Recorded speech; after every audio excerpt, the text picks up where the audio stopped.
let's quick. dive right in. Let's talk about this. One thing Yeah. that the players, a name that is just very obviously missing, a big name, is Rickie Fowler. We've talked about it here on the show before about some of his struggles. We've seen him kind of creep back a little bit, but it has me begging this question. You got Rickie, who was the 2015 Players Champ. We'll talk about kind of what it takes to make it into the field at the Players in a second. We'll talk about where that benchmarks against where Rickie is. But it brings up a point, and something that I do like about the Masters is that winners are exempt for life.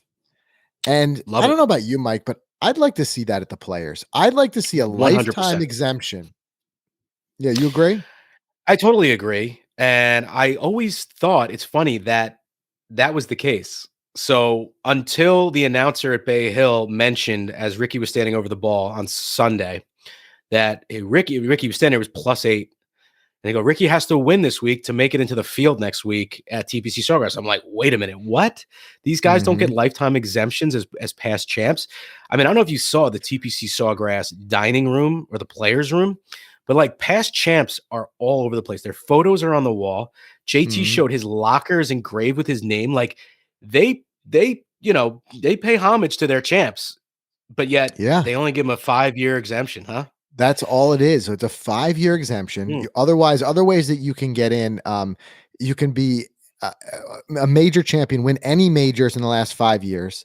If you win any PGA Tour events in the last year, if you're in the top 125 from the previous season's FedEx Cup points, and then there's a few other ways, like the WGC champ for the last 3 years, Tour championship winner for the last 3 years.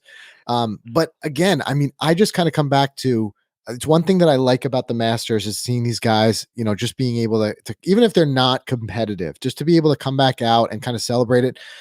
I don't think you should see an lifetime exemption, obviously, with every tournament. That would be ridiculous. But the players, we talk about it as the 5th major, but it's also, it's kind of like that's why they call it the Players. I feel like for the players themselves, like this is an event that they really hold in the high esteem. And I'd love to see these guys just ceremoniously be able to be back in it. And it's such an incredibly difficult event to win. I think it's just something that if you've ever won it, you deserve to have your chance to be there every year. I mean, how great would it be? I mean, I'd love to see guys like Freddie Couples there.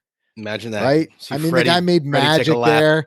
Yeah, in 96. And every once in a while, too, even to this day and at his age, you see Fred hanging around there at the Masters, in the top 25, and just showing that these guys can compete. And all these guys, I've always seen, using the Masters as the example.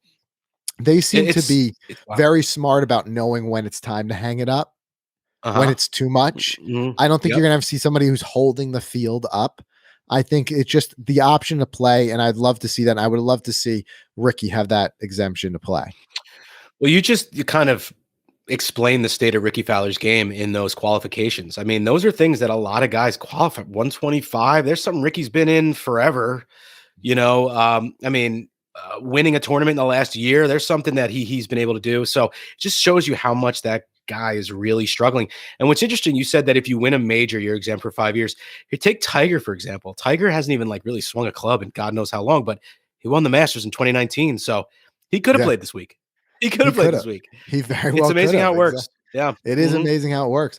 But yeah, so Rickie, though, I mean, leaves us wondering what you're going to see from him.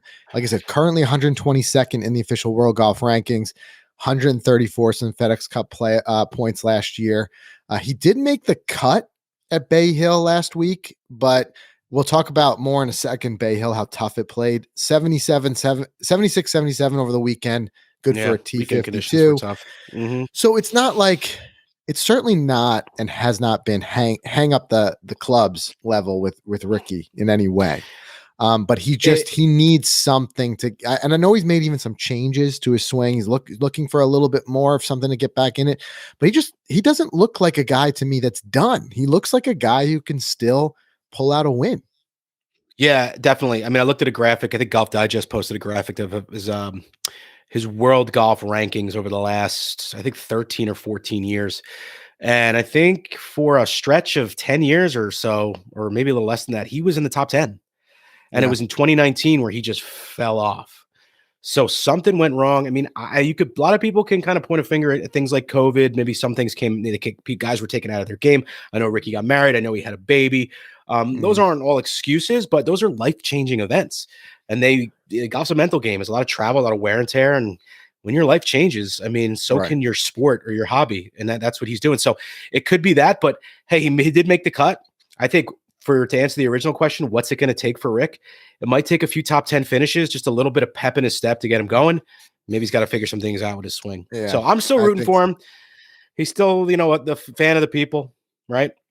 Exactly. And I think at the end of the day, no matter what, Rickie will have a terrific career, but it'll always be a career where people will be asking, he could have, would have, should have done more. People are always going to say that because of how good he is and the talent he had. But at the end of the day, he's had a career that most, if not all, people who ever picked up a golf club would love to have had in their life. To play on the PG Tour as long as he had, to play and to finish as high up as he's finished in so many majors. And a lot of people say like he should have won, but here's a guy who won the Players. He's won a few times on tour. He's won a few times overseas. He's been in Ryder Cup events.